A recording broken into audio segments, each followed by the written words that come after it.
Thank you for clicking on my video. It's a long one, but it's a good one.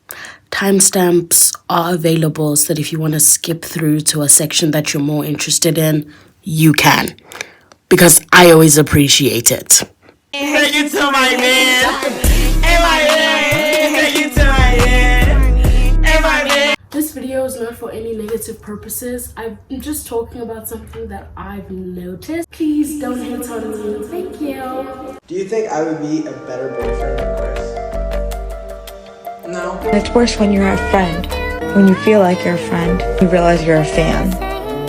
And there's like a switch. I took my glasses off. I was hiding all day.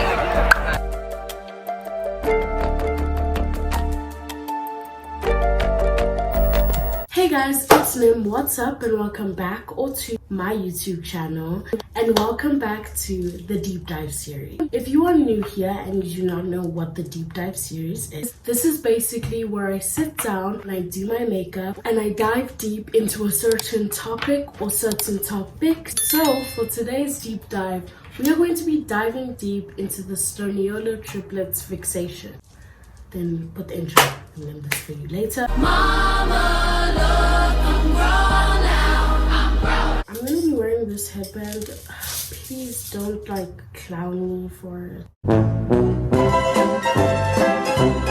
The Sturniolo Triplets are a trio of brothers, obviously. Nick, Matt, and Chris, and they were born in August of 2003. If you don't live under a rock, you have probably heard of the Sturniolo Triplets or heard of their viral TikTok sound that went viral around March of 2022. Top 3 cheeses. Colby Jack. Colby Jack!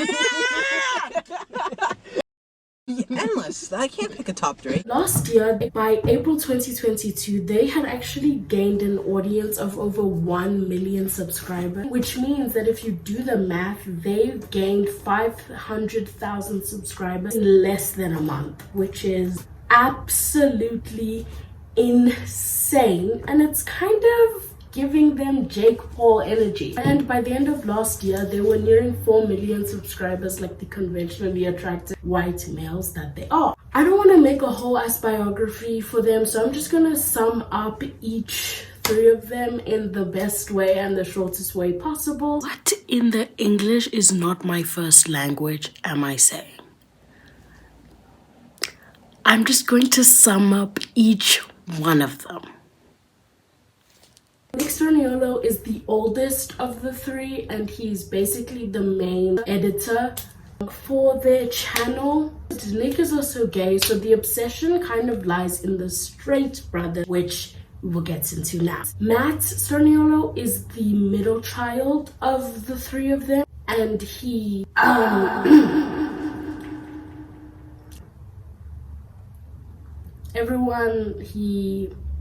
he streams on Twitch sometimes. Chris is the youngest of the 3 and he is probably the whitest black boy I have ever heard of, seen in my whole entire existence. And that's saying a lot because, dog, I live in South Africa, okay? What's wrong with me today? I meant to say he's probably the blackest white boy. And in my script, that's what it says. So am I booking that dyslexia test? 100%. And he also has a clothing line for, clothes. I'm joking. I have to keep saying that because their fandom is so scary. Harry Styles fandom scary. I'm actually scared of making this video. But you know what they say, you only live once. And my YouTube career could only live once and this could be the end of it.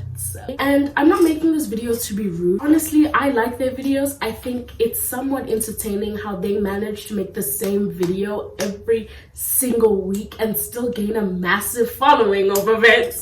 Sorry, I'm looking down here in my mirror, so if you see me look down here, I'm very sorry. Their fandom mostly ranges from girls ages 12 to 16, maybe 17. So Jake Paul again? You'll understand later on why I keep comparing them to Jake Paul. This is so Team 10 of us. To be honest with all of you, I know that the Sturniolo triplets did not expect to get such a massive following, or at least I'm assuming. Let's hope they're not insanely cocky people.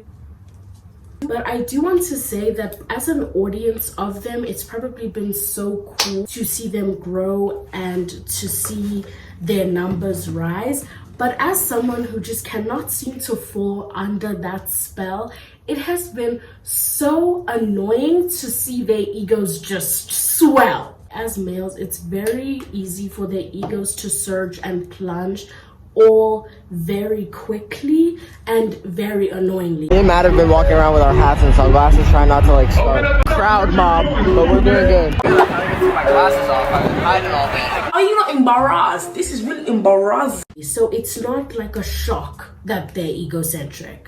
Whilst it's obvious for any human being to get on their high horse after growing very fast and becoming very viral, it really doesn't help that their fans tend to praise them for doing the bare minimum. Would you consider yourself a player?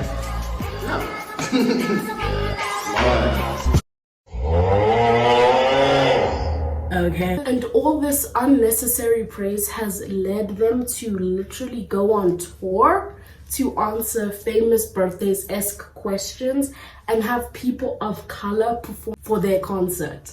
Slavery? I think so.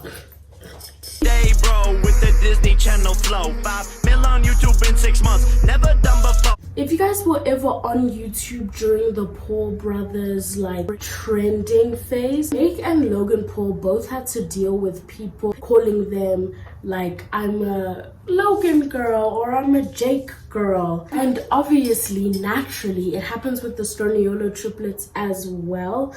I just wanted to add that because I think it also tends to boost whoever's ego.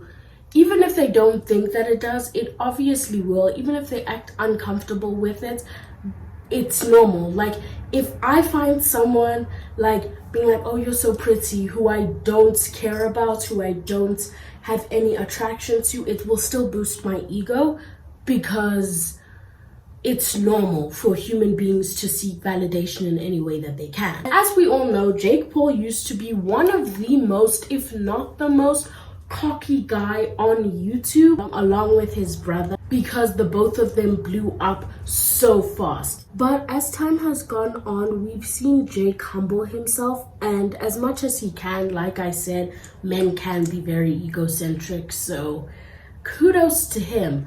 And with him being humbled, it is because all creators make mistakes at the end of the day because they don't know what's going to trigger whoever, right? But the difference between Jake and the triplets is that Jake ended up having to humble himself, whereas the triplets are going to inevitably get humbled by an outside perspective. Whilst Jake Paul's audience did play a role in him somewhat getting humbled, and the reason why I feel like this might happen is because the Sturniolo triplets do not have a community, they have a fandom. And yes, there is a difference. When I think of a community, especially regarding someone like people who are all fans of an internet persona or someone who is famous, a community is a group of fans that, you know, supports someone or something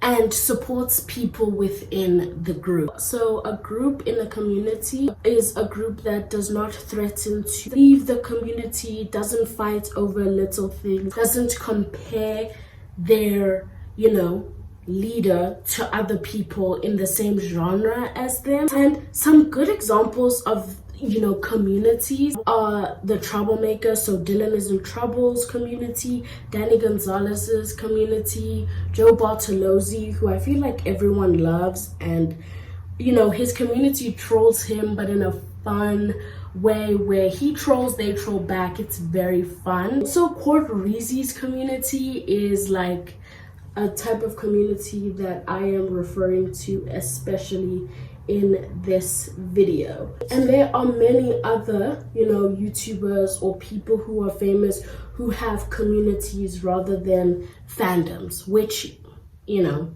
whatever. Whereas the Sturniolo triplets have a fandom. Their fandom is what some people and a lot of people might refer to as a toxic fandom. Their fandom does not respect their privacy and they treat them like their property, and that happens with a lot of people. So it's always, were your fans under a condition with this fandom, or with a lot of fandoms actually. So they will defend as long as they get something in return. Please pause the video to see all the disgusting hate comments that their fans left under that video. Like, please pause the video and see how their fans are so petty. Like, it's embarrassing that y'all are defending people that couldn't care less about your existence. They care about the money. They care about the money, and tearing people down. Like, literally, I was looking for B-roll and whatever, and I came across that, so I clicked on it. I'm so annoyed because they have the platform to be like, guys, don't do that, that's messed up, but obviously they don't care. They're getting the money. They're getting the money, and that's really all that they care about, is the money. They don't care about that one fan that left a comment saying, this is embarrassing. They don't care, guys. They don't care. You're embarrassing yourself by being like, oh, these people are embarrassing. Advice from them. Like a like on an edit, or even a view on an edit, or a closer look at their lives, like their parents, or seeing them interact with females, seeing them interact with their brother, stuff like that. So it's things that are just very highly personal, and getting to learn about their sexuality and all stuff like that. It's stuff that a fandom feels like they have a right to, whereas a community knows about boundaries, and there's a difference. The similarities to them and the Dolan twins is actually very trippy. Like, their fandoms are very similar, and I think it's because maybe it's some of the same people that were fans of the Dolan twins that are now fans of the triplets. Is with, you know, the Paul brothers and Justin Bieber's fandom. All of those fandoms are very toxic and also very scary. Hey believers. What's up, my believers? What's up? I would just like to plead my case. I don't dislike Justin Bieber. Okay? I am a believer. Alright? Right? I'm a believer. Okay? Their fans treat them like their property rather than someone who they enjoy to watch and who they respect. And obviously this comes with many issues on the internet. Like, regarding the Dolan twins, their fans literally showed up to their father's funeral, which I think is very disgusting. Like, me personally. And Jake and Logan Paul, as much as they did put their brotherly feud on the internet, after the fact, they kept and keep having to reiterate that they have mutual respect for each other and that their feud is over. Like, all brothers argue, it's normal. And Justin Bieber's fandom feels as though they have a right to know about his relationships, and not just know, but to give him advice on who he's allowed to be with and who he's not allowed to be with, who he's allowed to be friends with and who he's not allowed to be friends with. And I have already seen many signs of this in the Sturniolo triplet fandom, which is really concerning. Like, people seeing who they're following, therefore dictating how they, you know, show off their social media, and people in the fandom were coming for other people in the fandom for checking the following, which I know, like, okay, that's an invasion of privacy, but don't yell at people, because I know you looked it up, and then when you could not find it, you then decided, you know what, I'm gonna hate on everyone who did see it, because that's disgusting. Do you know what I mean? Like, you only stop doing that once the boundary has been put in place. People also found videos of them in high school, which I think is insanely crazy, as well as just dictating their friendships. Like, it's very weird, and I think it's very unnerving. Like, me personally, I would never. And I think that's what shakes me up a little bit, because I would never look into someone who I don't know personally and look into their life in such detail. Now, I feel like a lot of you guys are wondering, like, I have not really spoken deep into the fixation, but I'm going to now. The obvious answer to why they are, you know, very popular, to why people are obsessed with them, is because they're conventionally attractive. You know, brown hair, blue eyes, somewhat tall, I don't know, you know, they look tall, I guess, and, you know, they're white. They're Caucasian. But there are quite a few things that play a massive role, or maybe a little role, in why some people might be following them and why some people are so invested in their lives. The first reason is because the triplets are young men, meaning that majority of their audience feels as though they would have some sort of chance with them, whether it's relationship wise or friendship wise. And this is literally just normal, because as human beings, we are raised that we need to be in relationships, right? We grow up seeing it on TV, and then when we're thrown out in the world, people start asking marriage, kids, boyfriend, girlfriend, whatever. So through life, it's literally normal to constantly think about like who your partner could be. And because the Sturniolo triplets are these people that are seen as the perfect boy, then it's normal. It's the same thing as kind of with the Jack Harlow hype. It's because, once again, he's conventionally attractive, and he's the people that, you know, see him, who listen to his music, the females, his female audience, and even some of his male audience might be queer, then they also feel as though they have somewhat of a chance. And also, like I said, that might not be the case with all of their fans, but we've all seen Harry Styles' fandom, we've all seen Justin Bieber's fandom, especially when Justin Bieber was single. We all saw it, we've all watched it go down, so it's normal to see that. Do you know what I'm saying? Another reason is because these people get praised for doing the bare minimum. Therefore, they don't have to do much for people to fall in love with them now. And that is simply just because females in their teen and tweens area, by the way, I'm also referring to myself, sometimes our standards can be very low. And I'm not referring to all people, not all women. But I am saying that there's a large chunk of people who have lower standards because nowadays men don't try hard. It's okay. Let's be real. And so that's what we assume is best, because that's what we see. Especially in media as well, they portray many toxic relationships, you know, in movies and TV. So we're like, oh, but it's cute when they get back together, even after the guy has thrown her out, called her a slut, maybe even like kissed her best friend. It's okay, because at least he's sorry, right? And in our heads, it really frustrates me when I see it as well, because there are in some cases where men are treated like garbage, right, on the internet, and it's because they're simply just not good looking enough, right? Or in this case, it's just like everything they do is like, oh my god, that's perfect, he's so perfect. I'm like, no, he's not. No, he's not. No, he's not. You know?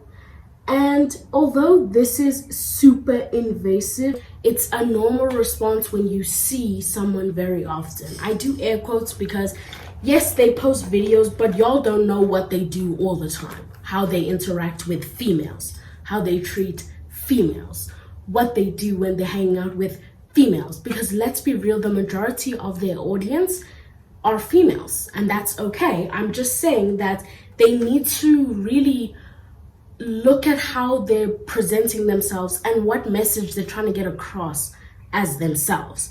Because right now, as someone who just cannot seem to be like, oh my god, they're so cute, I am seeing major red flags. Major red flags. This obsession would not be as negative if people didn't completely fawn over these guys for doing nothing.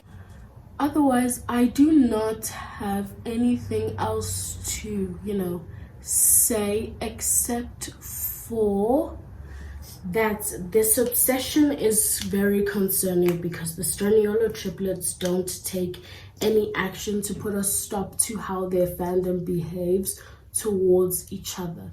There are some fandoms who can turn over new leaves and who can change things, but also the problem is that it's basically just, cattiness at the end of the day. There are so many times where, if you feel as though you have a right over someone and someone else claims that person, then you get upset, right? And so say there's like 3 girls in this fandom, right? Someone's like, oh, I love Chris, he's my baby. Someone else thinks that and is like, what the hell, that's disgusting. Comments on the TikTok, they would laugh at this edit. They would think this is stupid because you're upset that someone has claimed them as your own. So when someone takes something and calls it your own, you immediately want to defend it. Whether it's directly or whether it's, not directly, whether it's passively, how a lot of people do it.